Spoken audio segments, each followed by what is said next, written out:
Right, so I'm just getting exposed, ready to publish, guys, and I'm going to read you this little segment.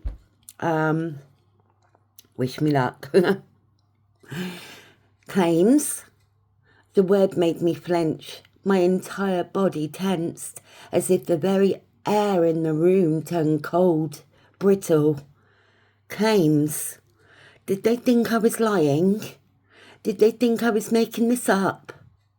My heart stuttered in my chest and I felt my stomach drop. I swallowed, trying to force the words from my throat, but they were stuck there. My voice barely rose above a whisper. I don't have physical evidence. The words tasted like ash. But I can tell you what he did, how he made me feel. As soon as the words left my mouth, I knew how weak they sounded, how futile. I could already see the doubt in the judge's eyes, the way his expression shifted, like he was waiting for me to provide something more concrete, more irrefutable. Everyone was sitting in judgment. Every eye in the room seemed to be focused on me.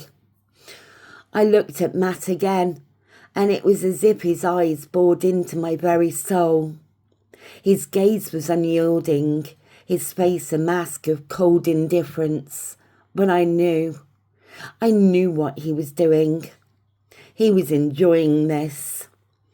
This wasn't just about custody. This was about making me suffer. The room seemed to tilt, the edges of my vision blurring.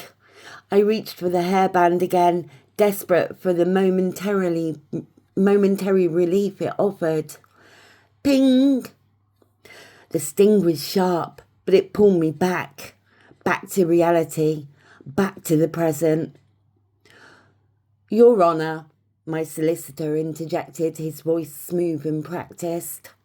My client may provide further context, but without concrete evidence, we struggle in this forum. Further context? The words echoed in my mind, but they didn't make sense. My head swam, and for a fleeting second, I saw something in my solicitor's eyes that made my blood run cold. A glimmer of something that didn't sit right. Self-interest? A cold calculation that unnerved me more than Matt's stare ever could. The hairs on the back of my neck stood up. Something wasn't right. The questions continued, but I felt myself unravelling, my mind slipping away. My hands shook uncontrollably, and I reached for the hairband again. Ping! I had to speak. I had to say something. I left him, I managed to choke out, my voice cracking.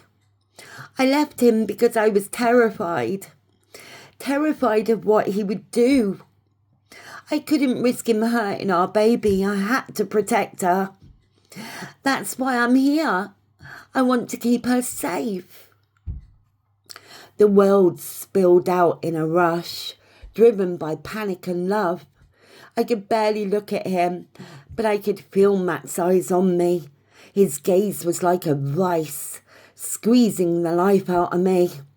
I knew what he was thinking.